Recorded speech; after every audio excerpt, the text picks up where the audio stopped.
नीलम ने अभी कॉलेज जाने के लिए यूनिफॉर्म हाथ में लिया ही था कि अचानक उसकी सौतेली माँ दरवाजे पर आ खड़ी हुई और उसे सर से पांव तक घूरते हुए बोली, हे भगवान, इतना ज्यादा मेकअप लगाकर किससे मिलने जा रही हो। उनके इस कमेंट पर नीलम ने अपने गुस्से पर बहुत काबू किया। वो ये तो जानती थी कि उनकी जुबान बहुत गंदी है, लेकिन उनका मन भी इतना गंदा होगा और इतनी घटिया बातें सोचता होगा, ये उसने सपने में भी नहीं सोचा था। उसने परेशान नजरों से अपनी सौतेली माँ की तरफ देखा और अपने सफेद दुपट्टे को गले के आसपास डालते हुए उनके सामने किया। ये देखिए आंटी, मैंने कोई मेकअप नहीं किया है। अगर किया होता तो आपको नजर आ जाता। वो जानबूझकर उन्हें आंटी कहती थी क्योंकि वो उन्हें माँ कहने लायक नहीं समझती थी। उसकी इस बात पर वो एकदम किसी गंवार औरत की तरह हाथ लहराते हुए बोली, ओहो, बहुत तेज हो तुम। ये वकालत ना किसी और को दिखाना, समझी? 100 बार कहा है सुबह उठते ही किचन संभालो। मैं तेरी और तेरे बाप की कोई नौकरानी नहीं हूँ कि तुम लोगों की खातिरदारी करूं। जी, मैं नाश्ता बना देती हूँ। नीलम बोली, अरे, बड़ा एहसान कर रही है सब पर, बड़ी मेहरबानी। वो नकल उतारते हुए बोली। नीलम ने यूनिफॉर्म उतारकर फेंकी और उनके पास से तेजी से गुजरकर किचन की तरफ गई ताकि उसे और भी बातें सुनने को ना मिले। अभी उसने तवा रखा ही था कि वो दोबारा उसके सिर पर आ खड़ी हुई। सुनो, ये पराठा जरा मुलायम और लच्छेदार बनाना और अच्छे से देसी घी में सेंकना। ये सूखे पराठे मेरे गले से नीचे नहीं उतरते। उसके कानों में सौतेली माँ की जहर भरी आवाज गूंज रही थी, तो उसने हुक्म बजाते हुए सिर हिला दिया। उसने नाश्ता तैयार करके ट्रे में सजाया और सौतेली माँ और पिताजी के सामने रखा। जैसे ही वो दरवाजे की तरफ पलटी, आंटी ने चाय का कप उठाकर जमीन पर दे मारा और बहुत गुस्से में बोली, इसमें चीनी क्या तुम्हारी मरी हुई माँ आकर डालेगी? 100 बार कहा है, चाय में चीनी ना हो तो स्वाद ही नहीं आता। इस बात पर उसके पिता ने हंसते हुए धीरे से कहा, इतनी चीनी तो है चाय में, क्या तुम्हें शुगर की बीमारी करानी है? आंटी गुस्से से उसके पिता की तरफ मुड़ी और घूर कर देखा तो वो चुप हो गए। नीलम अच्छे से जानती थी कि उसके पिता उसके लिए कभी स्टैंड नहीं लेंगे और अब तो उनकी बीमारी की वजह से ये मुमकिन भी नहीं लग रहा था। उसने चुपचाप चाय के टूटे कप के टुकड़े उठाए और बाहर निकल आई। वो जानती थी कि अगर उसने कुछ बोला तो बेइज्जती और मार दोनों झेलनी पड़ेंगी। अपनी आंखों में आए आंसू उसने पी लिए और फिर चाय का नया कप खूब चीनी डालकर तैयार किया। आंटी को देने के बाद जब उसने घड़ी देखी तो उसके चेहरे का रंग उड़ गया। कॉलेज जाने में देर हो चुकी थी। वो जल्दी जल्दी यूनिफॉर्म पहनने लगी। बिना बाल कंघी किए जल्दी से सैंडल पहनी और बाहर निकली ही थी कि आंटी की कटीली आवाज ने उसे रोक लिया। कहाँ जा रही हो मैडम? आंटी ने पुकारा। कॉलेज जा रही हूँ आंटी, नीलम ने दबी आवाज में जवाब दिया। आंटी ने नकल उतारते हुए कहा, कॉलेज जा रही हूँ आंटी, और ये बर्तन तेरी अम्मा धोएगी। पहले बर्तन धो, फिर जहाँ जाना है जा। नीलम अपनी मरी हुई माँ और अपने चरित्र पर ऐसी बातें सुनकर बहुत ही शर्मिंदा हो गई। ऐसी घटिया बातें सुनकर वो मुश्किल बोली, मैं लेट हो जाऊंगी आंटी। तो क्या हुआ, ये काम ज्यादा जरूरी है, वो तीखे लहजे में बोली। नीलम के पास कोई चारा नहीं था। अंदर जाकर उसने जल्दी जल्दी बर्तन धोए और फिर तेजी से बाहर निकली। सड़क पार करते हुए वो बार बार घड़ी देख रही थी। वो 10 मिनट लेट हो चुकी थी। उसे कॉलेज के चौकीदार की गंदी नजर याद आई तो वो घबराई। उसके पूरे बदन में झुरझुरी सी दौड़ गई। नीलम अब हर दूसरे दिन उससे उलझ पड़ती थी और ये बात उसे बहुत बुरी लगती थी क्योंकि चौकीदार एक कुंवारा नौजवान था जो उसे जरूरत से ज्यादा फ्री होने की कोशिश करता था। उससे नीलम को घिन आती थी, इसीलिए वो हर मुमकिन कोशिश करती थी कि कॉलेज जल्दी पहुंचे। मगर आंटी रोज सुबह नाश्ते में ऐसी फरमाइशें करती थी कि देर हो ही जाती थी। वो परेशान सी दौड़ती हुई जैसे ही सड़क पार करने लगी, एक तेज रफ्तार गाड़ी उसके बहुत करीब आकर रुकी। गाड़ी के टायर जोर से चिरचिराए। नीलम को लगा आज तो जान से गई। वो तुरंत पीछे हटी और गुस्से से गाड़ी वाले की तरफ देखकर बोली, अंधे हो क्या? देखकर नहीं चला सकते? गाड़ी का दरवाजा खुला और उसमें से 6 फुट लंबा तगड़ा आदमी उतरा। चौड़ा सीना, फौजी कटबाल, हल्की दाढ़ी, कलाई पर चमड़े की घड़ी और हाथों की उंगलियों की उभरी नसें उसकी ताकत बयां कर रही थी। वो तेजी से उसकी तरफ बढ़ा। उसका बॉक्सर जैसा शरीर देखकर नीलम के दिल की धड़कनें तेज हो गईं। तुम्हें रोड क्रॉस करने की तमीज नहीं है या किसी ने सिखाया ही नहीं है? उसकी नीली आंखें गुस्से से भरी थीं। नीलम घबरा गई, मगर जल्दी ही संभल गई। वो उन लड़कियों में से नहीं थी जो इतनी जल्दी डर जाएं। मुझे तमीज आती है, लेकिन लगता है आपको गाड़ी चलानी नहीं आती, नीलम ने तुनक कर कहा। उसके टी शर्ट से झांकते मसल्स में हरकत हुई। तुम एक पागल लड़की हो, सड़क के बीच चल रही हो। क्या गाड़ी वाले फुटपाथ पर चले? ऊपर से मुंह जोरी भी करती हो। कभी गाड़ी देखी नहीं, इसीलिए इसे हवाई जहाज समझकर चलाते हो। नीलम बोली। क्या मतलब है तुम्हारा? तुम क्या बचपन से मेरे साथ पली बड़ी हो, जो मेरे बारे में बिना जाने कुछ भी बोले जा रही हो? कुछ शक्ल देखकर अंदाजा हो ही जाता है कि कौन कितने पानी में है। वो कंधे उचकाते हुए बोली। उसकी हल्की सांवली रंगत पर गुस्सा छलक आया। वो कुछ और कहने ही वाला था कि नीलम चुपचाप जाने लगी। तभी वो थोड़ा लड़खड़ाई और नीचे देखा तो उसकी सैंडल टूट चुकी थी। हे भगवान! ये कहती हुई वो तुरंत ही धड़ाम से जमीन पर बैठ गई। पागल लड़की, वो बहुत ही ऊंची आवाज में बोला। और फिर अपनी गाड़ी में बैठकर निकलते हुए उसने जोर से हॉर्न मारा। शीशा नीचे करके बोला, दूसरों को जज करने से अगर फुर्सत मिले तो अपने सैंडल मजबूत पहन लिया करो, ताकि सड़क पर इस तरह से डगमगाती ना फिरो। ये कहकर वो उसका मजाक उड़ाते हुए मुस्कुराया और गाड़ी लेकर चला गया। नीलम ने गुस्से से अपनी पलकों को समेटा और उसकी गाड़ी का नंबर नोट कर लिया। उसने जल्दी ही दिल में ठान लिया था कि इस बदतमीज इंसान की शिकायत वो थाने में जाकर जरूर करेगी। कॉलेज के बाद नीलम सीधा पुलिस स्टेशन पहुंची। अंदर दाखिल होते ही उसने एक पुलिस कांस्टेबल से कहा, मुझे एक शिकायत दर्ज करानी है। कांस्टेबल ने जरूरी नजर डाली और फिर बेमन से बोला, अभी तो एसपी साहब ही कंप्लेंट दर्ज कर रहे हैं, उनके पास जाओ। नीलम झटके से गाड़ी का नंबर हाथ में पकड़े एसपी के दफ्तर पहुंची। दरवाजा खोलकर अंदर दाखिल हुई तो वहां एक एसपी सर झुकाए हुए किसी फाइल पर कुछ लिख रहे थे।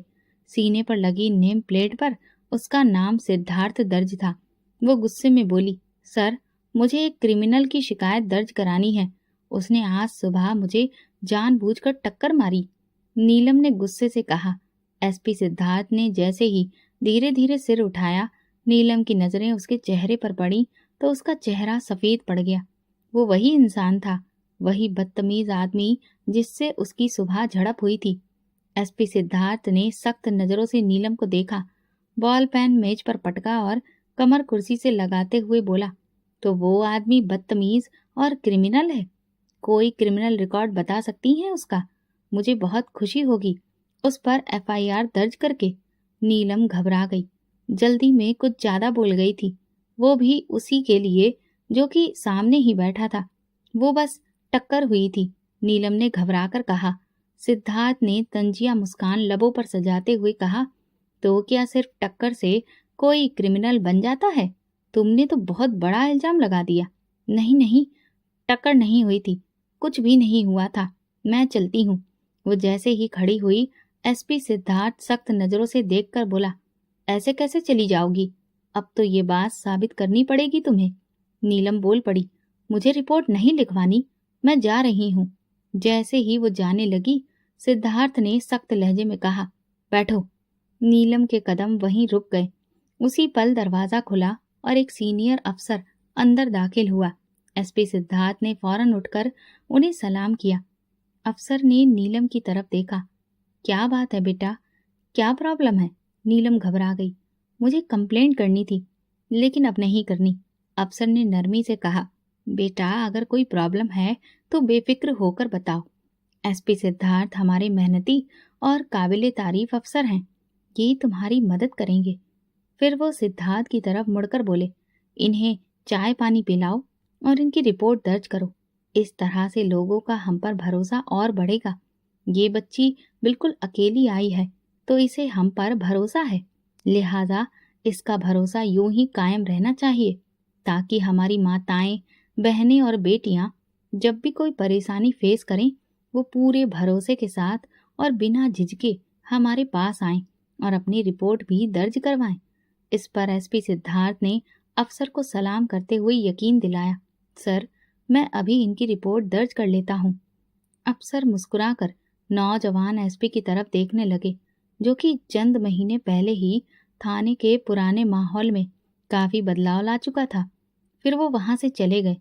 एसपी ने मुस्कुराते हुए पेन पकड़ा और नीलम की तरफ देखकर बोला, जी मैडम, मैं आपकी रिपोर्ट दर्ज करने के लिए बिल्कुल तैयार हूँ।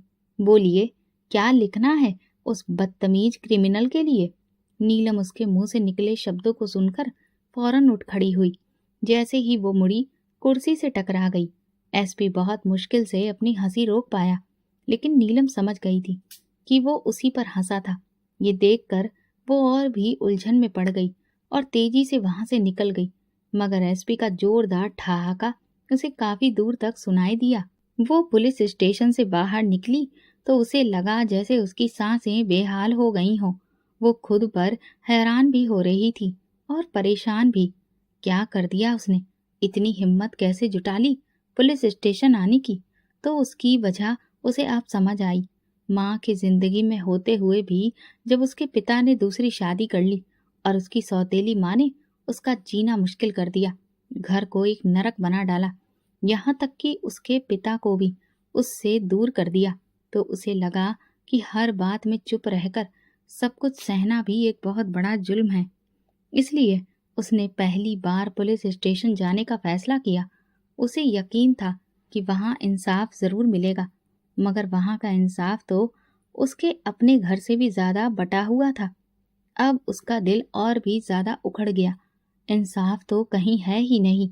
उसने सोचा, पता नहीं क्यों कहा जाता है कि दुनिया इंसाफ पर कायम है। वो आज के इस अनोखे अनुभव पर जलती कुड़ती हुई जब घर के अंदर दाखिल हुई, तो आंटी के भाई को देखकर उसका मूड और भी ज्यादा खराब हो गया। गगन एक नंबर का आवारा और बेशर्म इंसान था। आंटी का भाई होने के नाते उसे घर में आने की पूरी खुली छूट मिली हुई थी, जिसका वो बखूबी नाजायज फायदा उठाता था। जब तक वो घर में होता, नीलम को अपनी इज्जत को लेकर बहुत ज्यादा खतरा महसूस होता था। उसने कई बार अपने पिता से इस खतरे का इजहार किया कि आंटी से कहिए कि वो अपने भाई को यहाँ आने से मना करें, लेकिन पिता की बात की अहमियत आंटी के सामने थी ही कब। वो उनके आदेश मानती ही नहीं थी, और जब अपने ही घर की दीवारें और दरवाजे मजबूत ना हो तो फिर गंदगी को अंदर आने से कौन रोक सकता है। पिता की इस कमजोरी ने उसकी जिंदगी को हद से ज्यादा खतरे में डाल दिया था। यही वजह थी कि गगन जब चाहे आ धमकता और उसकी शिकारी आंखें हमेशा नीलम पर टिकी रहती थी।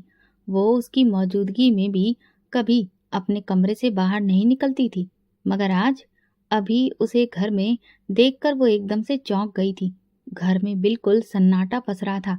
इसका एक ही मतलब था कि आंटी इस वक्त घर पर नहीं थी, वरना अगर वो घर पर होती तो अपने भाई के साथ ऊंची ऊंची आवाजों में गपशप कर रही होती। वो तुरंत सतर्क हो गई। जब उसने गगन के चेहरे पर एक घिनौनी मुस्कुराहट देखी तो उसे नजरअंदाज करते हुए सीधा अपने कमरे की ओर बढ़ गई, लेकिन गगन उसका रास्ता रोक कर खड़ा हो गया। कहाँ जा रही हो प्यारी नीलम? उसने पीले पीले दांत निकालकर पूछा। नीलम ने गहरी सांस ली और फिर सख्ती से कहा, गगन, मेरे रास्ते से हटो। वो अजीब से अंदाज में मुस्कुराकर बोला, तुम मुझे नजरअंदाज कर रही हो? ये तुम्हें बहुत महंगा पड़ सकता है।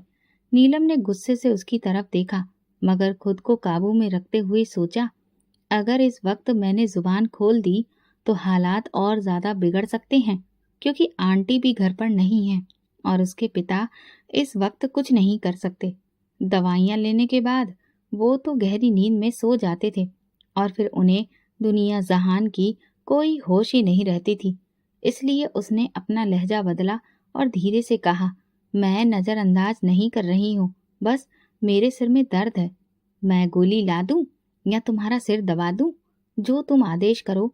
वो बड़े ही फिल्मी अंदाज में बोला, तो नीलम ने शुक्रिया कहकर भागते हुए कमरे की तरफ दौड़ लगा दी और तेजी से दरवाजा बंद कर लिया। उसके दिल की धड़कन तेज हो चुकी थी। मगर उसके चेहरे पर गुस्से और बेबसी के मिले जुले भाव थे। गगन की बात उसके दिमाग में हथौड़े की तरह बज रही थी। बकरे की माँ कब तक खैर मनाएगी? एक दिन तुम्हें मेरी झोली में आकर गिरना है। नीलम ने तकिया उठाकर बेड पर दे मारा और खिड़की के पास जाकर गहरी सांसें लेने लगी। हे भगवान, कब तक मैं इस मुसीबत को झेलती रहूंगी? उसने खुद से ये बात कही। आंटी की गैर मौजूदगी में गगन का इस तरह से खुलकर उसके सामने आ जाना ये खुला इशारा था कि वो अपनी हद से आगे बढ़ने वाला है। नीलम के दिल में खौफ था, गुस्सा भी। वो कुछ देर खिड़की से बाहर देखती रही। आसमान पर काले बादल छाए थे, जैसे कुदरत भी उसके हालात पर मातम कर रही हो। अचानक दरवाजे पर हल्की हल्की सी दस्तक हुई। नीलम के शरीर में झुरझुरी दौड़ गई। कौन है? वो हकलाकर बोली। नीलम, प्लीज यार दरवाजा खोलो। गगन की आवाज थी। अब मैं इतना भी बुरा नहीं हूँ। नीलम ने मुट्ठियां सख्ती से बंद कर ली। गगन, बेहतर होगा कि तुम यहाँ से चले जाओ, उसने सख्त लहजे में कहा। नीलम, ऐसे क्यों कर रही हो? मैं तुम्हें अपना बनाने आया हूँ, जबरदस्ती नहीं कर रहा। मान जाओ तो सब अच्छा हो जाएगा। गगन के लहजे में मक्कारी भरी हुई थी। नीलम का गुस्सा हद पार कर गया। तुम्हें समझ में नहीं आता? मैं तुमसे नफरत करती हूँ। मेरे रास्ते से हट जाओ वरना। वो रुकी। गगन हंस दिया। वरना क्या? पुलिस को बुलाओगी? तो ये शौक भी पूरा कर लो। उसकी आवाज जहर से भरी थी। नीलम ने दांत पीसते हुए कहा, तुम जैसे घटिया लोगों की सोच बस इतनी ही है। गगन ने फिर दरवाजा बजाया। अरे मुझसे चिढ़ती क्यों हो? बाहर आओ, तुमसे जरूरी बात करनी है। नीलम का सब्र जवाब दे गया। वो चिल्लाकर बोली, मुझे तुमसे कोई जरूरी बात नहीं करनी। बेहतर होगा तुम यहाँ से चले जाओ और जब घर पर आंटी हुआ करें तो उन्हीं की मौजूदगी में आया करो। तो वो घटिया लहजे में बोला, अरे उनकी मौजूदगी में भी आ जाऊंगा। तुम उनकी मौजूदगी में भी मुझसे नहीं बच सकती। नीलम, जिद छोड़ दो। मैं तुम्हारे भले के लिए कह रहा हूँ। तुम्हें क्या लगता है तुम इनकार करोगी तो मैं पीछे हट जाऊंगा?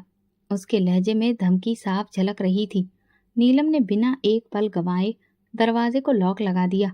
तुम जितनी मर्जी कोशिश कर लो, मैं कभी तुम्हारी नहीं बनूंगी।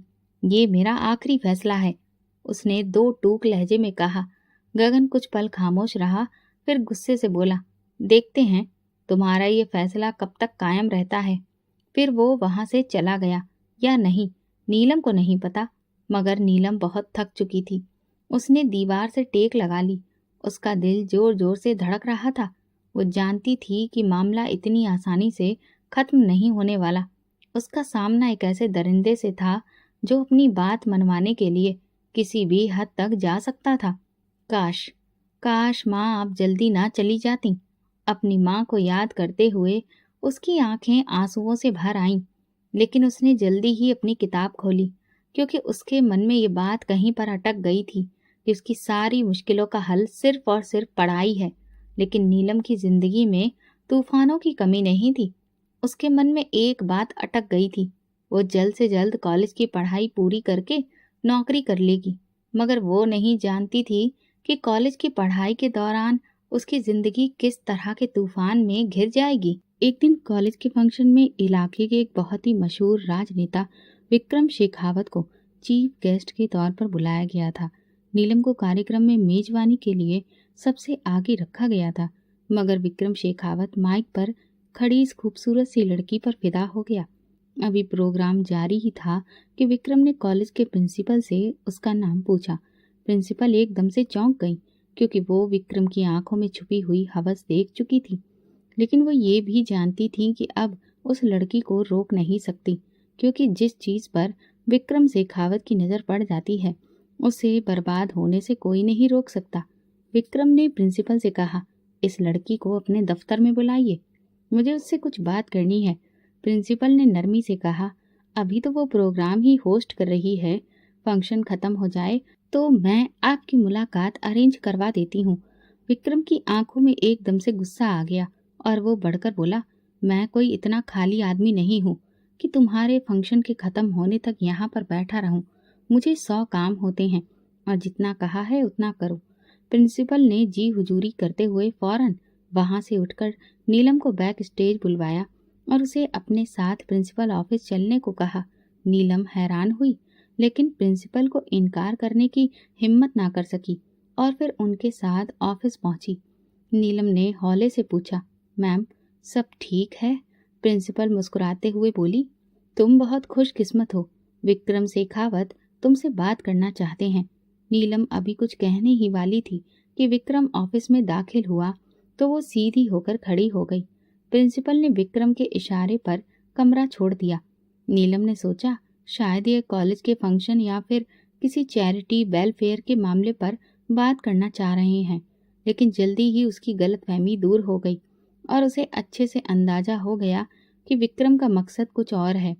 विक्रम ने मुस्कुराते हुए कहा, आओ नीलम, मेरे पास बैठो। उसने अपने साथ सोफे पर बैठने का इशारा किया तो नीलम झिझक गई। अरे क्या सोच रही हो? वहां स्टेज पर तो पटर पटर बोल रही थी, मेरे पास खड़ी हुई तो चुप हो? अरे भाई, दो बातें हमसे भी कर लो। हाँ, खा थोड़ी ना जाऊंगा तुम्हें। ये कहकर वो बिना वजह हंसने लगा, जैसे ये जताना चाह रहा हो कि वो कितना खुश मिजाज है। मगर नीलम बेचारी बेबस हो गई और सामने वाले सोफे पर सिकुड़ कर बैठ गई। विक्रम खामोशी से उसे सिर से पैर तक घूरता चला गया, जैसे कि आंखों ही आंखों में उसे निगल जाएगा। ऐसे में नीलम की बेचैनी बढ़ती चली गई कि अचानक विक्रम ने उसकी तारीफें करना शुरू कर दिया। तुम जितनी खूबसूरत हो उतनी ही तुम्हारी आवाज में भी जादू है। तुम्हारा मासूम चेहरा देखकर यकीन मानो मेरा तो दिल खुश हो गया। लेकिन विक्रम भी बहुत चालाक आदमी था। वो तुरंत ही जान गया कि नीलम को उसकी किसी भी बात में कोई दिलचस्पी नहीं है। शायद ये उन लड़कियों में से नहीं थी जो बहुत प्रैक्टिकल सोच रखती है। तो उसने एकदम से अपना पैंतरा बदला। पढ़ाई पूरी करने के बाद तुम्हारा क्या इरादा है? विक्रम ने पूछा। तो नीलम ने झिझकते हुए कहा, नौकरी का सोचा है। इस पर विक्रम हंस पड़ा। उसने एक जोरदार ठहाका लगाया। अरे तुम्हें नौकरी की क्या जरूरत? तुम तो दिलों पर राज करने के लिए पैदा हुई हो। तुम्हारे लिए तो कोई भी महल खड़ा कर सकता है, बस तुम्हारी मर्जी होनी चाहिए। नीलम को अपने गालों पर अचानक से गरम गरम तपिश महसूस हुई। उसके कान भी लाल होने लगे और हथेलियों में पसीना आ गया। उसे अचानक अपनी आंटी का भाई गगन याद आ गया, जो ऐसे ही मक्कारी भरी बातें करता था। वो बुरी तरह से घबराने लगी और वहां से उठना चाहती थी कि अचानक इस बीच एसपी सिद्धार्थ कमरे में दाखिल हुआ। उसे देखकर नीलम के चेहरे का रंग उड़ गया, मगर एसपी को देखकर विक्रम एकदम से संभल गया। हाँ भाई एसपी, क्या बात है? सर, सिक्योरिटी वार्निंग का मैसेज आया है। आपको फौरन एक जगह पहुंचाने के ऑर्डर मिले हैं। वो हाथ बांधकर अपनी ड्यूटी भरे अंदाज में बोला, मगर कनखियों से उसने नीलम की तरफ देखा, जिसके चेहरे पर खौफ था। विक्रम थोड़ा नर्वस हुआ। नीलम के सामने वो खुद को मजबूत दिखाने की कोशिश कर रहा था।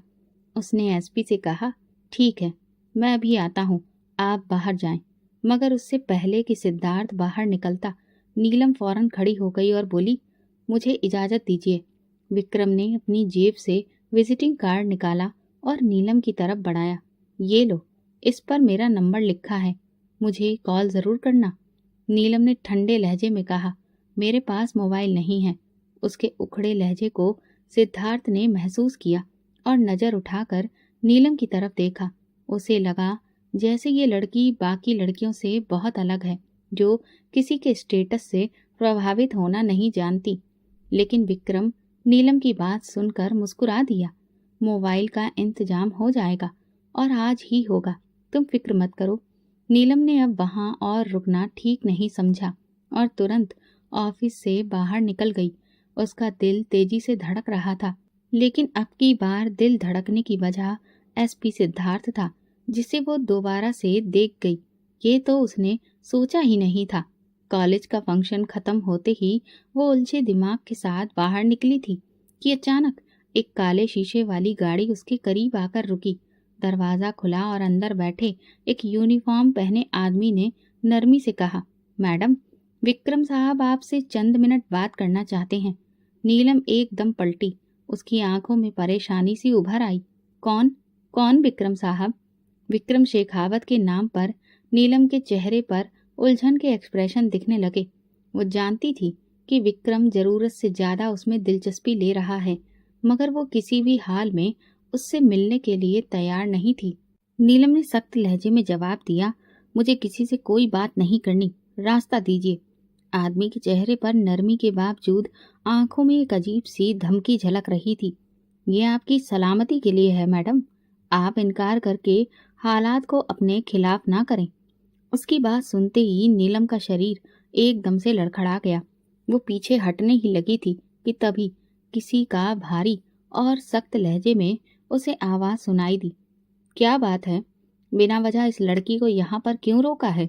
नीलम ने हैरानी से सिर उठाकर देखा तो सामने एसपी सिद्धार्थ तेज कदमों से उनकी तरफ आता दिखाई दिया। उसका चेहरा सपाट था और आंखों में सख्ती। वो उनसे लगभग करीब पहुंचा, लेकिन नीलम की तरफ देखने से उसने गुरेज किया। सर जी, ये विक्रम शेखावत की बात है। उस आदमी के चेहरे पर घिनौनी मुस्कुराहट थी। इतना सुनते ही एसपी सिद्धार्थ के होंठ सख्ती से भींच गए।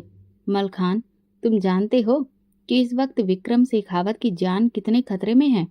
हमें फुल सिक्योरिटी तैनात करने का हुक्म दिया गया है, तो क्या ये सब बिना वजह है? नहीं सर। मलखान सिद्धार्थ की बात पर एकदम अलर्ट हो गया और अगली गाड़ी वाले को चलने को कहा। यहाँ से जितनी जल्दी हम निकलें उतना ही बेहतर है।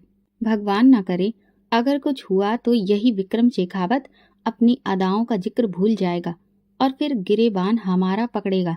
हम तुम लोगों का तो कुछ भी नहीं बिगड़ पाएगा।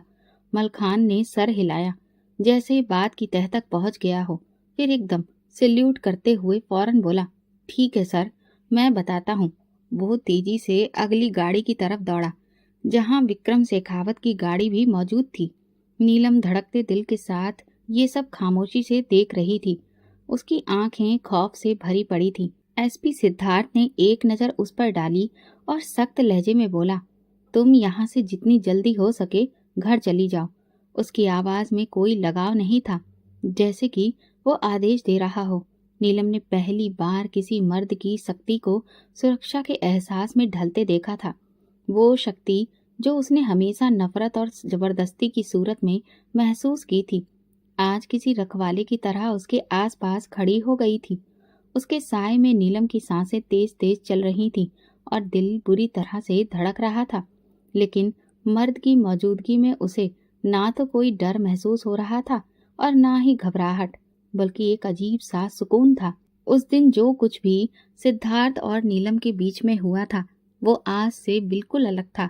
आज वो उसके सामने एक अलग अंदाज में था और सिद्धार्थ ने नीलम को किसी मसीहा की तरह लग रहा था जो ऐन वक्त पर आकर उसे शिकारी के चुंगल से बचाने आ गया था। विक्रम के प्रोटोकॉल की वजह से दूर दूर तक कोई गाड़ी नहीं थी। नीलम इधर उधर देखने लगी, तभी सिद्धार्थ ने उसकी मजबूरी को महसूस कर लिया। उसने नीलम से कहा, मेरे साथ आओ। वो ये कहकर आगे बढ़ा और उसने ये देखना भी जरूरी नहीं समझा कि वो उसकी बात सुनकर उसके पीछे आएगी या नहीं, लेकिन नीलम किसी रोबोट की तरह उसके पीछे चल पड़ी, क्योंकि वो जानती थी कि अगर आज एसपी वक्त पर ना आता तो शायद वो विक्रम के बिछाए जाल में बुरी तरह से उलझ जाती। उसके दिमाग में गगन की मक्कार हंसी गूंजने लगी जो हमेशा कहता था, बकरे की माँ कब तक खैर मनाएगी। आज भी वही बात उसे याद आई, मगर आज वो एक दरिंदे के चुंगल में आने से बच गई थी। एसपी ने दूर खड़े एक टैक्सी वाले को इशारा किया तो वो फौरन अपनी टैक्सी लेकर उनके पास पहुंचा। नीलम को बिना देखे उसने कहा, जल्दी से बैठो। फिर टैक्सी वाले से धीरे से कहा, मैडम को यहाँ से जल्दी से निकालो और इन्हें फौरन घर पहुंचाकर मुझे रिपोर्ट दो। शायद टैक्सी वाला भी सादा लिबास में उन्हीं का आदमी था, लेकिन नीलम बिना डरे सिद्धार्थ पर पूरे भरोसे के साथ टैक्सी में बैठ गई। सिद्धार्थ किसी गुप्तचर की तरह आसपास का जायजा लेने लगा और फिर नीली आंखें नीलम की तरफ आहिस्ता से उठी। नीलम, घबराने की जरूरत नहीं है, ये तुम्हें सुरक्षित घर छोड़ देगा और आइंदा कोई भी दिक्कत हो तो सोचो मत, मुझे बताना। ये कहकर उसने नीलम के जवाब का इंतजार नहीं किया और एकदम टैक्सी वाले के पास जाकर खड़ा हो गया। उसने उसे खुफिया इशारा किया जिसे नीलम ने भी देख लिया। इशारा मिलते ही टैक्सी वाले ने टैक्सी स्टार्ट की और तेजी से आगे बढ़ गया। नीलम ने सीट से पीठ टिकाई और आंखें बंद कर ली। सिद्धार्थ की नीली आंखें छपाक से उसकी बंद आंखों में झांकने लगी तो उसने घबराकर आंखें खोल दी, मगर उसके गुलाबी होठों पर एक खूबसूरत मुस्कुराहट फैल गई। पहली बार जिंदगी मुश्किल होते हुए भी उसे हल्की फुल्की लगने लगी।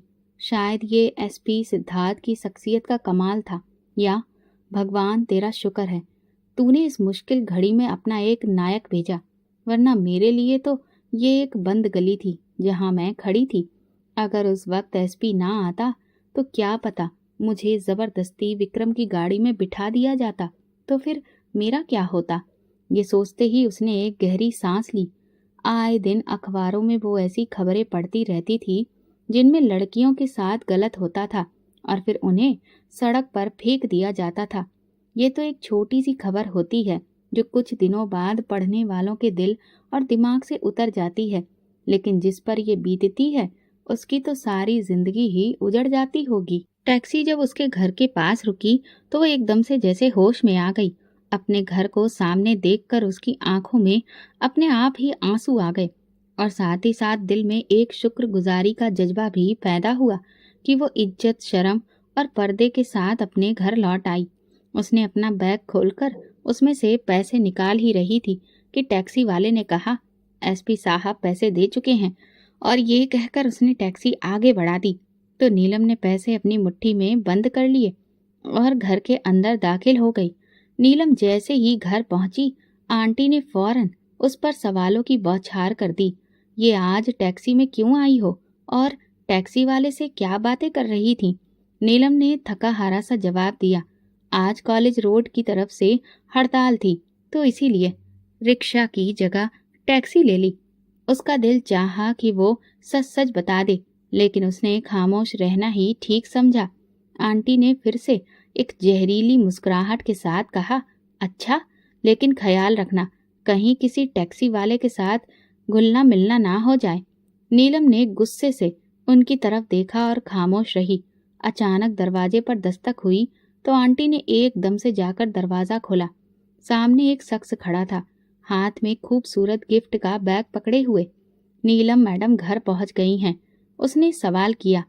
आंटी ने हैरानी से उसकी तरफ देखा और पूछा, आप कौन हैं और नीलम मैडम के बारे में पूछने का क्या मकसद है?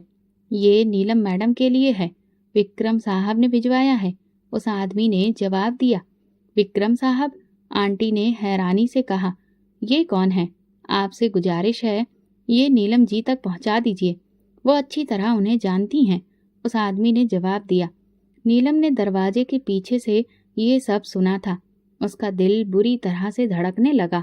वो फौरन से आगे आई और गुस्से से कहा, देखिए, मैं किसी भी विक्रम को नहीं जानती, मुझे गिफ्ट नहीं चाहिए।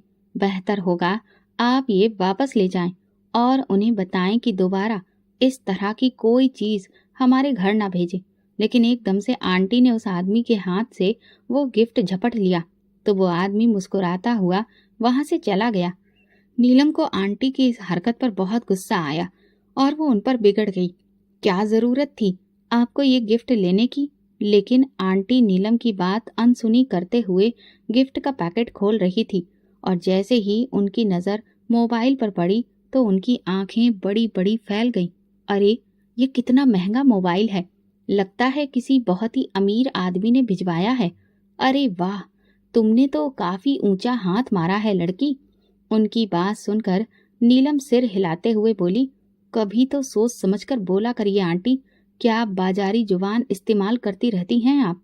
ये वापस कर दें। अरे नीलम, थोड़ी सी दुनियादारी सीखो। अगर खुशहाली हमारे दरवाजे पर दस्तक दे रही है तो शुक्र करो। अरे मेरे भाई गगन में क्या रखा है, ना तो कोई ढंग से काम काज करता है और ना ही वो पैसे वाला है। अगर ये अमीर आदमी तुमसे शादी कर ले तो हम सबके बारे न्यारे हो जाएंगे। नीलम उनकी बातें सुनकर गम और गुस्से से भर गई।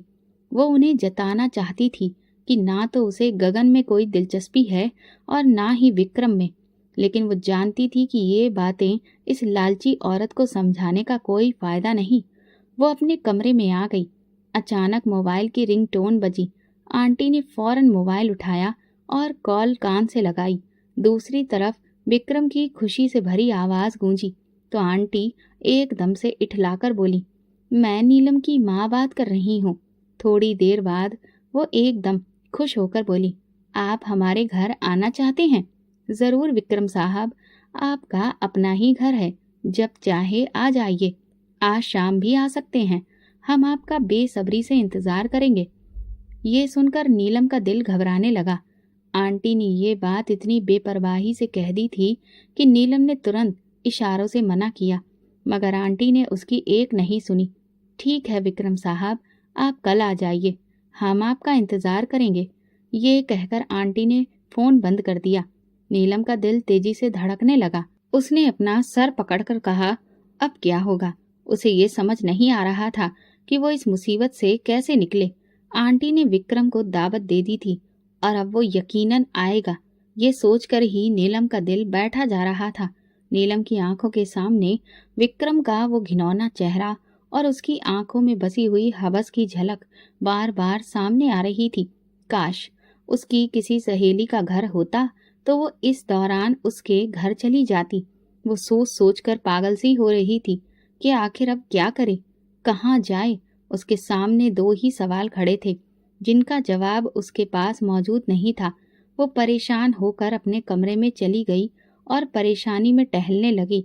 उसके दिल में एक ही ख्याल घूम रहा था, जो सब उसके घर तक मालूम कर सकता है, उसके घर वालों को गिफ्ट देकर अपनी जेब में कर सकता है। वो इससे भी ज्यादा हथकंडे इस्तेमाल करना जानता होगा और वो किसी अच्छे इरादे से उनके घर नहीं आ रहा था। अगर उसे बात समझ आ रही थी तो आंटी, जो कि इतनी चालाक औरत थी, क्या उनकी समझ में ये नहीं आया होगा? लेकिन वो औरत लालची थी। जहां से चार पैसे मिलने की उम्मीद होती है, बस वो वहीं पर लुढ़क जाती है। ऐसे ही तो उन्होंने पिताजी को अपने काबू में नहीं किया था, जब नवीन मार्केट में उनकी दुकान पर चांदी ही चांदी हुआ करती थी। लेकिन शायद वो ये बात भूल गई थी कि पिता के पैसों में जो तरक्की थी वो उनकी पत्नी की मेहनत और ढेर सारी कुर्बानियों के बाद आई थी। लेकिन इस लालची औरत ने उनके घर में दीमक लगाकर पिता से शादी रचा ली और उसकी बीमार माँ और भी ज्यादा बीमार पड़ गई और ये सदमा सह न पाई। फिर सौतन का दुख उन्हें मौत के पास ले गया। एक रात उन्हें हार्ट अटैक हुआ और मौके पर ही उनकी डेथ हो गई। उसके बाद पिता की चलती हुई दुकान भी बंद हो गई। वही पिता जो आंटी की आंखों का तारा बन गए थे, अब पैरों की धूल बन गए थे, जिनकी आंटी के सामने ना तो कोई कीमत थी, ना ही कोई गलती की माफी।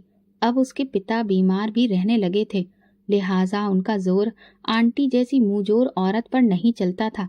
इसलिए घर के मामलों में वो अक्सर चुप हो जाते थे। लेकिन इस सारे किस्से में नीलम आंटी का मुख्य निशाना थी। वो पहले तो उसकी शादी अपने भाई से करने पर तुल गई थी, जो कि रिश्तों की मर्यादा को तार तार कर देता। लेकिन इससे आंटी को कोई फर्क ही नहीं पड़ता, क्योंकि वो तो थी ही एक नंबर की बेशरम औरत। और अब जब विक्रम के बारे में उसे पता चल गया कि वही अमीर आदमी है, तो उसका झुकाव विक्रम की तरफ हो गया है। नीलम ये बात बहुत अच्छे से जानती थी कि अगर विक्रम ने उसका रिश्ता मांगा तो आंटी बिल्कुल भी इनकार नहीं करेंगी। उन्हें तो पैसों से ही मतलब था और पैसा तो खुद चलकर उनकी दहलीज पर आ रहा था। यही बात नीलम को खाए जा रही थी। तभी उसका मोबाइल बजा। अनजान नंबर था। उसने सुर्ख आंखों में डूबी ख्याल से कॉल उठा ली, मगर दूसरी तरफ विक्रम की आवाज सुनकर उसकी खुशी हवा में उड़ गई। उसने फौरन फोन ऑफ कर दिया। उन्हें मेरा नंबर कैसे मिला? यकीनन आंटी ने दिया होगा। इस ख्याल ने उसे और भी ज्यादा परेशान कर दिया। विक्रम अगले दिन ही नीलम के घर आया था। उसकी आंखों में बनी हुई हवस जो थी वो साफ झलक रही थी। वो यहाँ पर नीलम का हाथ मांगने आया था और उसे इस बात का पूरा भरोसा था कि उसकी ताकत, पैसे और रुतबे के आगे कोई भी इनकार करने की हिम्मत नहीं करेगा। वो पूरी गुरूर के साथ उनके ड्राइंग रूम में आकर बैठा, लेकिन उसकी भूखी निगाहें नीलम को ढूंढ रही थी। आंटी तो विक्रम के आगे पीछे घूम घूम कर मरी ही जा रही थी उनका तो बस नहीं चल रहा था कि ऐसे ही नीलम का हाथ विक्रम के हाथ में देकर उसे विदा कर दे। जैसे ही विक्रम ने नीलम का रिश्ता मांगा, आंटी ने तुरंत मंजूर कर लिया। लेकिन उन दोनों के अरमानों पर पानी तब फिरा जब नीलम एकदम से ड्राइंग रूम में आकर विक्रम के मुंह पर ही इनकार कर गई। आंटी इस इनकार पर बौखला गई थी, जबकि विक्रम का चेहरा गुस्से से लाल हो गया। ये लड़की कैसे इनकार कर सकती है, वो सोच रहा था। ये इनकार उसकी इज्जत पर एक करारा वार था। उसे अपना इरादा नाकाम होता महसूस हुआ। उसने तो सोचा था कि नीलम को शादी के नाम पर फंसा लेगा और फिर कुछ दिन उसके साथ अय्याशी करके उसे छोड़ देगा, लेकिन यहाँ तो वो उसके साए से भी दूर भाग रही थी। फिर आगे चुनाव भी आने वाला था। वो ऐसा कोई घोटाला नहीं चाहता था जिससे उसकी चुनावी छवि पर असर पड़े, लेकिन दिल था कि नीलम के लिए बेकरार होता जा रहा था। अब उसे ये नजर आ रहा था कि ये घी सीधी उंगली से नहीं निकलेगा, लिहाजा उसने उंगलियां टेढ़ी करने की कोशिश की। वो नीलम के घर के हालात देख चुका था। वो बहुत ही गरीब घर से ताल्लुक रखती थी, इसलिए उसके खिलाफ उठकर बोलने की हिम्मत किसी में नहीं होगी। आज उसने शादी का इरादा पीछे कर दिया और अपने आदमियों को ऑर्डर दिया कि नीलम को अगवा कर लो। एक रात नीलम अपने कमरे में सो रही थी जब उसकी आंखें अचानक किसी आवाज से खुली। कुछ अनजान लोग चुपके से उसके कमरे में दाखिल हुए। इससे पहले कि वो कुछ समझ पाती, उन्होंने उसके मुंह पर हाथ रख दिया ताकि वो चीख न पाए। वो खुद को छुड़ाने लगी, मगर उसकी कोशिशें कमजोर पड़ गईं। विक्रम के लोग उसे गाड़ी में डालकर कोठी पर ले गए।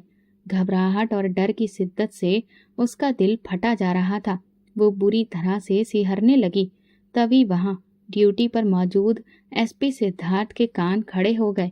वो फौरन अपने गार्ड रूम से बाहर निकला और ये देखकर उसके पैरों तले से जमीन खिसक गई जब उसने देखा कि विक्रम के खास आदमी नीलम को बाजू से पकड़कर घसीटते हुए अंदर कोठी में ले जा रहे थे। वो जानता था कि कोठी के अंदर जब लड़कियां जाती हैं तो फिर विक्रम के कमरे और बिस्तर की रौनक बनने के बाद ही बाहर निकलती हैं और फिर किसी के काबिल नहीं रहती। वो नीलम को विक्रम की हवस का शिकार नहीं बनने देगा, क्योंकि कहीं न कहीं दिल के अंदर एक खामोश मोहब्बत का आगाज हो चुका था और नीलम के नाम का दिया जल रहा था। उसने अपने चारों जवानों की तरफ देखा। मुझे इस लड़की को बचाना है, तुम लोग तैयार हो? उन्होंने फौरन सिर हिला दिया, इससे पहले कि विक्रम नीलम की इज्जत तार तार कर देता। एसपी सिद्धार्थ अपने साथियों के साथ उसके सिर पर पहुंच गया। उसके खिलाफ काफी सारे सबूत वो लोग पहले से ही इकट्ठा कर चुके थे। उन्होंने वारंट दिखाकर विक्रम को गिरफ्तार कर लिया। विक्रम काफी दहाड़ा। उसने अपनी ताकत दिखाने की खूब कोशिश की, लेकिन एसपी के सामने उसकी एक न चली। उसे थाने की तरफ ले जाया गया। सिद्धार्थ नीलम के पास आया, जो कोने में खड़ी कांप रही थी। ये तीसरी बार था जब सिद्धार्थ उसे बचाने के लिए किसी फरिश्ते की तरह वहां मौजूद था। वो दौड़कर उसके सीने से लगकर रोने लगी। उसके खुले बाल उसकी कमर पर बिखर चुके थे और उसका बदन धीरे धीरे तप रहा था। सिद्धार्थ ने उसके बालों पर थपकी दी और उसे खुद से अलग किया। तुम सुरक्षित हो, रो क्यों रही हो? लेकिन हर बार मैं कैसे सुरक्षित रह सकती हूँ? मैं हूं ना। नीली आंखों में पूरे यकीन से उसने कहा। वो खुशी से रो पड़ी। चलो, मैं तुम्हें घर छोड़ देता हूँ। वो भरोसे के साथ उसकी हमराही में चली, लेकिन जब वे घर पहुंचे तो आंटी ने दरवाजा खोलने से इनकार कर दिया। भला रात के अंधेरे में इज्जत गवाकर आने वाली लड़की को घर में कैसे जगह दे? नीलम ने कसम खाकर अपनी इज्जत सुरक्षित होने की गवाही दी, मगर आंटी ने उसकी एक ना सुनी। उसके पिता भी एक खामोश पुतले की तरह खड़े रहे। आंटी ने उसके मुंह पर ही दरवाजा बंद कर दिया। नीलम हक्का बक्का दरवाजे के आगे बेबस खड़ी थी। वो बहुत मायूस थी। उसे समझ नहीं आ रहा था कि अपने घर की चार दीवारी के अलावा बाहर कहाँ इज्जत से सर छुपाए। इस बात पर उसे यकीन नहीं आ रहा था कि अपने आप के होते हुए भी वो बेसहारा हो चुकी है। वो वहीं खड़ी होकर रोने लगी। एसपी उसके करीब आया और बोला, बंद दरवाजों पर कभी दस्तक नहीं देनी चाहिए। जिन्हें तुम्हारे आने की खुशी से ज्यादा इस बात की परेशानी थी कि लोग क्या कहेंगे। वे कभी तुम्हारे लिए स्टैंड नहीं लेंगे। ऐसे रिश्तों पर अपने आंसू बर्बाद करने का कोई फायदा नहीं। चलो यहाँ से। लेकिन मैं कहाँ चलूँ? मेरे घर चलो। मगर मगर क्या? मेरी माँ है जिन्हें अपनी बहू यकीनन बहुत पसंद आएगी। नीलम उसकी बात सुनकर हैरत से उसकी तरफ देखने लगी तो एसपी सिद्धार्थ उसके इस तरह देखने पर अपने सीने पर हाथ रखकर मुस्कुरा दिया। नीलम उसकी इस शरारती मुस्कान पर चुपचाप चल दी। सिद्धार्थ के साथ उसके घर की ओर जाते हुए उसके दिल में बस एक ही ख्याल था, भगवान कभी भी किसी इंसान पर जरूरत से ज्यादा बोझ नहीं डालता और ना ही नाइंसाफी करता है। ये तो इंसान ही है जो दूसरों के साथ नाइंसाफी करते हैं और फिर दुनिया के गुनाहों की सजा भी भुगतते हैं। दोस्तों, अगर आपको हमारी कहानी पसंद आई हो तो कमेंट करके ज़रूर बताएं। वीडियो को लाइक करें और ज़्यादा से ज़्यादा शेयर करें। अगर आप चैनल पर नए हैं तो सब्सक्राइब जरूर करें और नोटिफिकेशन बेल को दबाएं ताकि अगली अपडेट सबसे पहले आपको मिले। धन्यवाद।